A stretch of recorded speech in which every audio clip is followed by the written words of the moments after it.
We're counting down 9 steam locomotives that didn't just break records, they broke bones, shattered rails, and in some cases ended lives. These weren't freak accidents or acts of God. They were designed risks that railroad companies chose to take, machines pushed beyond safe limits in the name of speed, profit, or national pride.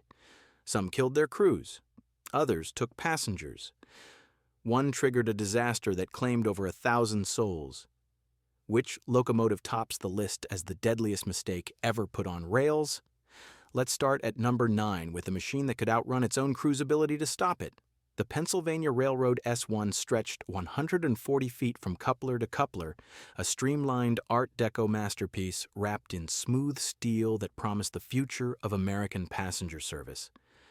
Built in 1939 for the New York World's Fair, it was designed to haul the Broadway Limited at speeds exceeding 100 miles per hour, faster than any steam locomotive in history.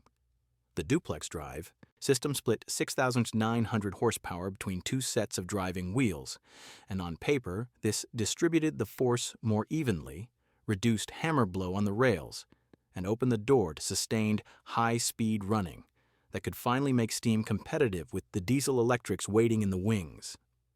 But the S1's revolutionary design concealed a fatal flaw that became apparent the moment it reached operational speeds.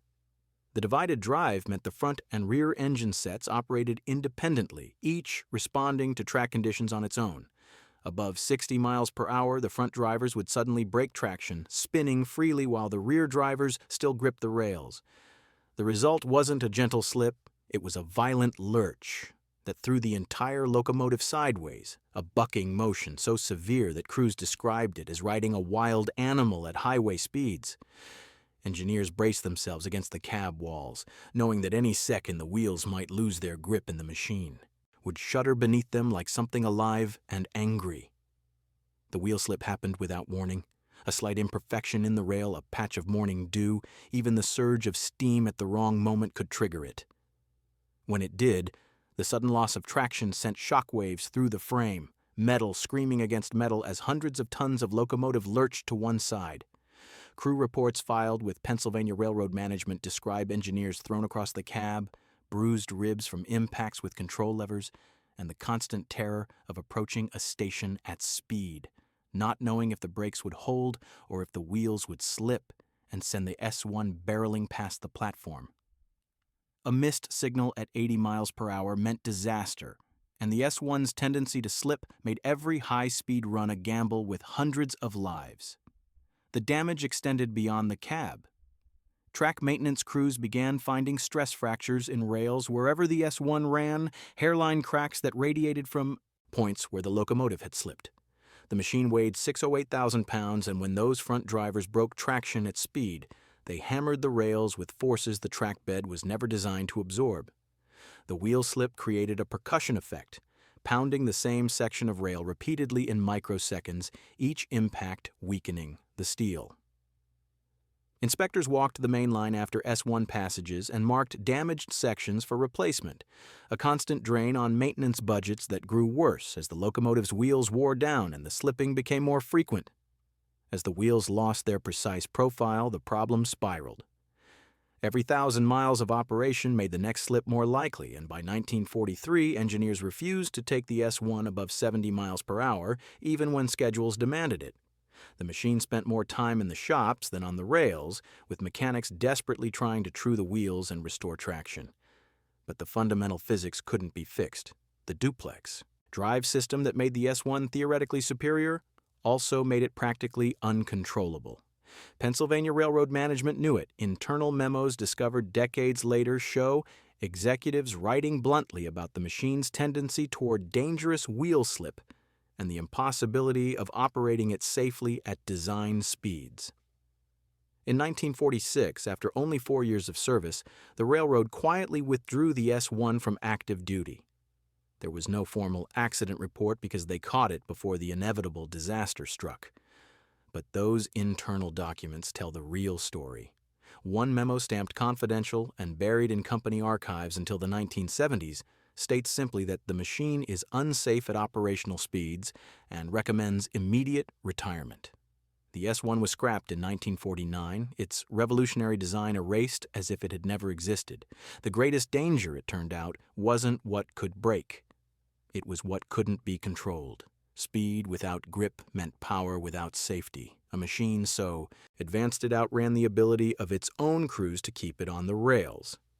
The S1 proves that sometimes progress demands a price, and in railroading, that price is always paid in human risk. Number 8 on the list looks wrong from the moment you see it. The Camelback locomotive has its cab perched right on top of the boiler, the engineer sitting astride hundreds of degrees of superheated metal with nothing but a thin steel plate between him and a potential explosion. This wasn't a single experimental machine. It was an entire class of locomotives built by the thousands and operated across American railroads for more than half a century. The design was driven by economics, not safety. These engines burned anthracite coal waste, the cheap, hard-to-ignite refuse left over from Pennsylvania's mining operations, and the only way to make it burn hot enough was through a massive Wooten firebox, so wide it couldn't fit between the wheels in the traditional rear position. The solution split the crew in two. The engineer rode on top of the boiler, halfway down the locomotive's length, perched in a cab barely large enough to stand in. The fireman worked alone on a tiny exposed platform at the very back, shoveling coal into the firebox with no protection from weather, sparks, or the landscape rushing past at 40 miles per hour. Communication between them was impossible during operation. The roar of the fire, the thunder of the exhaust, and tons of steel boilers separating them reduced any attempt at coordination to desperate hand signals or banging on the boiler shell with a wrench. When something went wrong, each man faced it alone. The engineer sat inches above a firebox that could reach 2,000 degrees Fahrenheit, the heat radiating up through the metal floor of his cab until summer shifts became endurance tests in temperatures exceeding 140 degrees. Men staggered off camelbacks after long runs, dehydrated and disoriented, their hands blistered from touching metal that had baked in the sun and the furnace below. But heat was only part of the danger. Interstate Commerce Commission records from the era document 23 engineers killed in camelback boiler explosions.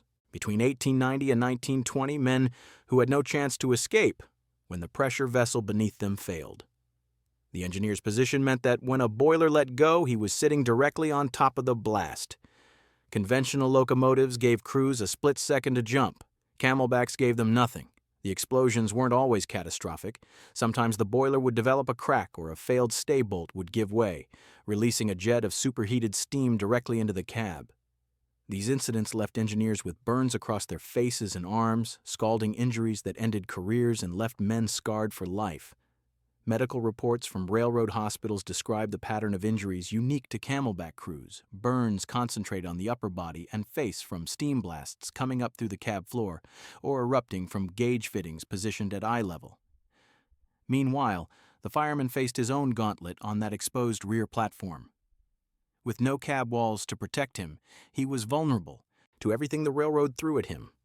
Low-hanging tree branches, tunnel portals, trackside signals, even mail cranes positioned too close to the rails. Documented cases exist of firemen struck and killed by obstacles they never saw coming.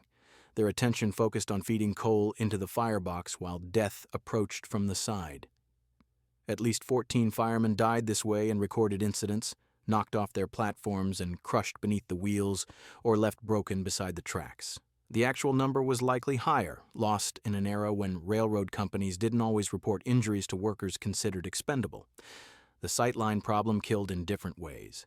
The engineer couldn't see around the massive boiler in front of him, especially on curves where signals might appear on the inside of the bend.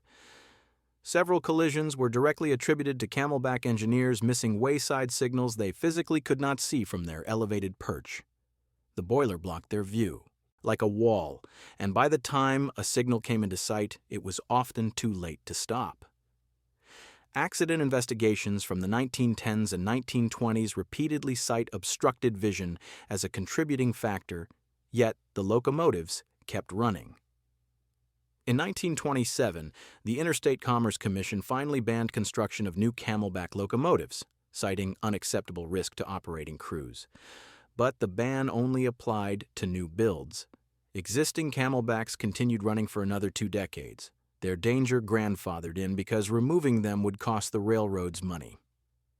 The final recorded camelback fatality occurred in 1945 when a boiler explosion in eastern Pennsylvania killed an engineer who had worked that route for 20 years.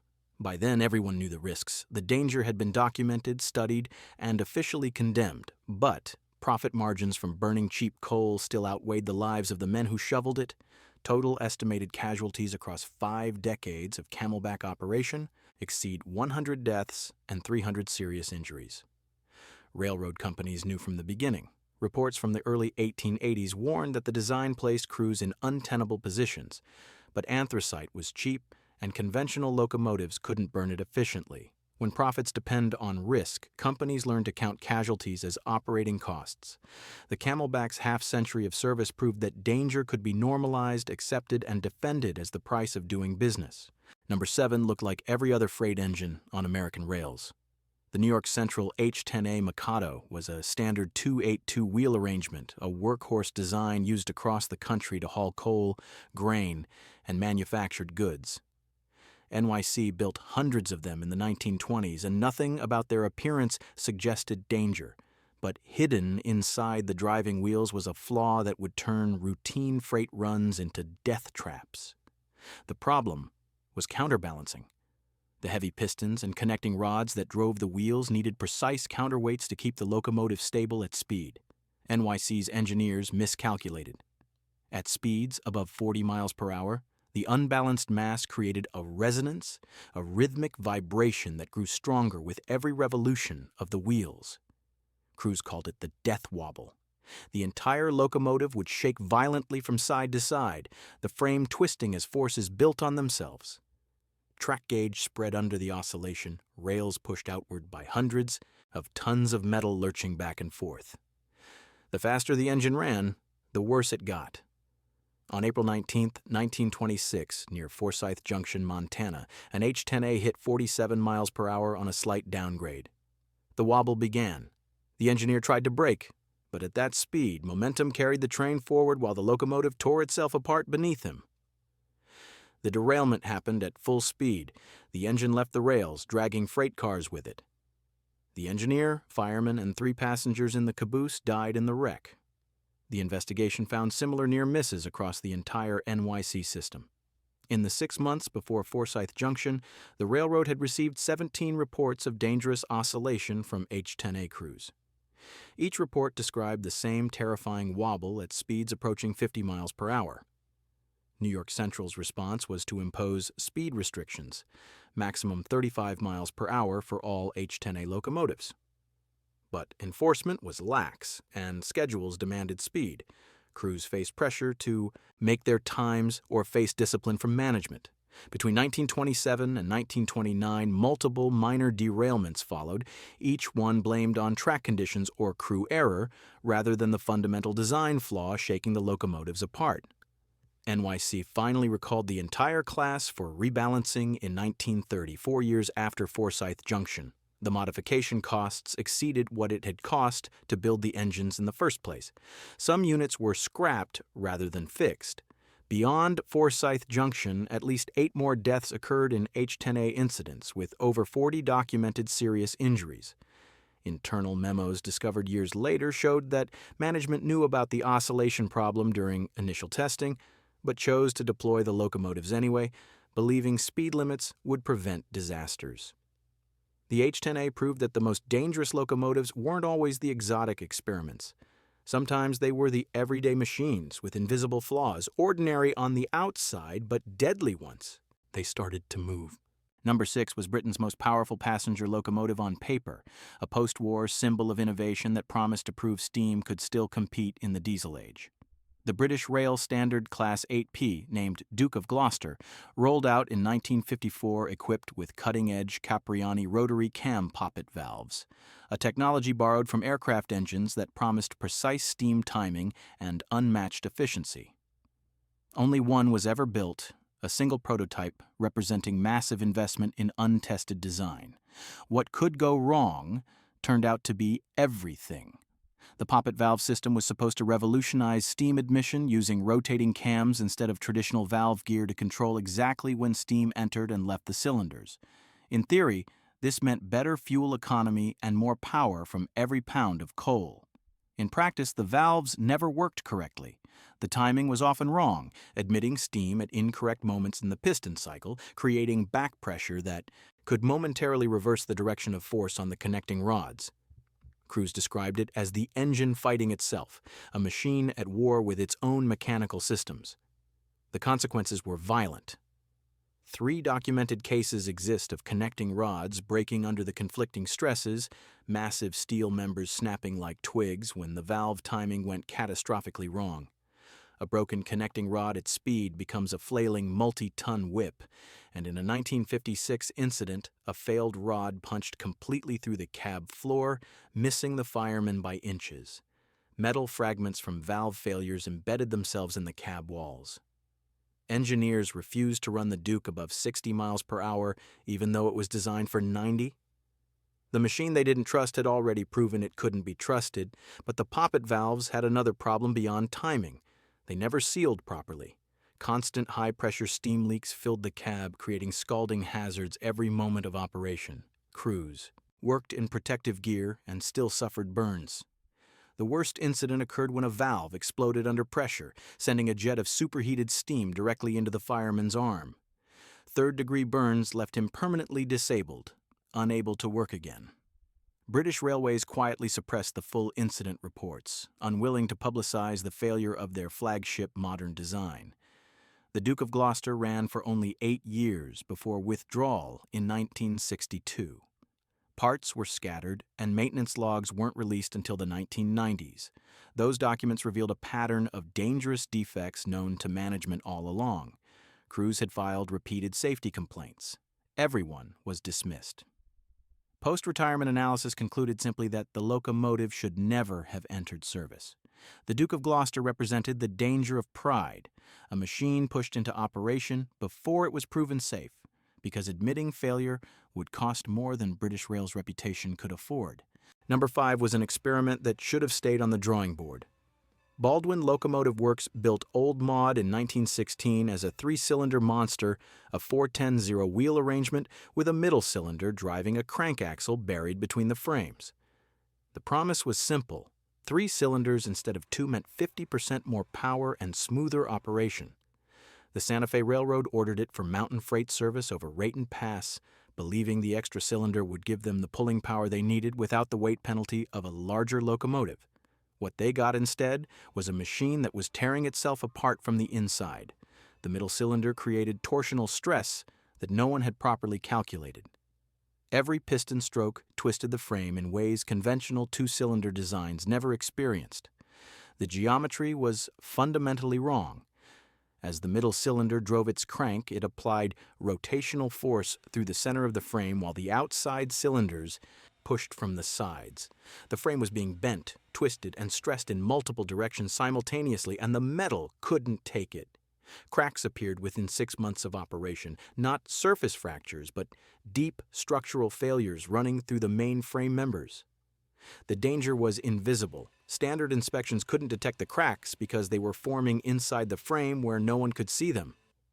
The metal was slowly tearing itself apart, microscopic failures accumulating with every mile, every piston stroke weakening the structure imperceptibly. Like bending a paperclip back and forth, eventually it breaks. But this paperclip weighed 400 tons and ran at speed carrying trainloads of freight through mountain passes. On October 12, 1917, near Rayton Pass, the frame broke. Not a crack, not a fracture, but a complete catastrophic failure. The middle section of the frame literally snapped in half during operation at 25 miles per hour. The locomotive jackknifed, the rear half pivoting away from the front as the broken frame released all structural integrity. The boiler, still under 200 pounds of pressure, tore loose from its mountings. What happened next was inevitable. The boiler exploded, 500 pounds per square inch of superheated steam released instantly in an expanding cloud of metal fragments and scalding vapor. The engineer and fireman died instantly, their bodies never recovered intact from the wreckage. The brakeman in the first freight car was killed by debris that punched through the wooden walls. 6 more men in the following cars were injured, some critically. The emergency inspection that followed revealed the true horror. Every 3-cylinder Baldwin locomotive had similar cracking. Inspectors found critical fractures in every single unit, some already progressed to the point where catastrophic failure was imminent. They were ticking time bombs, the phrase used in the official report. The middle cylinder's reciprocating force created harmonic stress that had never been properly analyzed. Baldwin had saved 6 months of development time by rushing the design into production without complete stress calculations. Those saved months cost 3 lives at Rayton Pass and nearly cost dozens more as inspectors raced to find and withdraw sister locomotives before they failed the same way. Santa Fe sued Baldwin for negligence. The settlement was sealed and terms never disclosed, but the damage to Baldwin's reputation was permanent and public. Number 4 looked like the future, a revolutionary hybrid that promised to solve one of railroading's most dangerous problems. The Great Northern Railway's Z1 electric steam locomotive was built in 1926 by General Electric and Baldwin as an answer to the deadly conditions inside Cascade Tunnel, the longest railroad bore in the United States at 7.8 miles. Conventional steam locomotives filled the tunnel with smoke and exhaust so thick that crews sometimes emerged unconscious, overcome by fumes in the confined space. The Z1 solution was radical. A coal-fired boiler would generate steam to spin turbines, and those turbines would power electrical generators feeding traction motors on every axle. Clean electric drive through the tunnel, steam power everywhere else. On paper, it was brilliant. In practice, it became a death trap. The problem was fundamental physics. High-voltage electricity and steam don't mix. The Z1 operated at 2400 volts, and moisture from condensation constantly invaded the electrical cabinets. Heat and humidity destroyed insulation, breaking down the barriers between conductors and creating paths for electricity to arc across gaps it should never cross. The result was arc flashes inside a confined locomotive cab, sudden bursts of electrical discharge that could reach temperatures of 35,000 degrees Fahrenheit in a fraction of a second. There was nowhere to run. The cab was a steel box filled with lethal voltages and the constant presence of water vapor from the steam plant.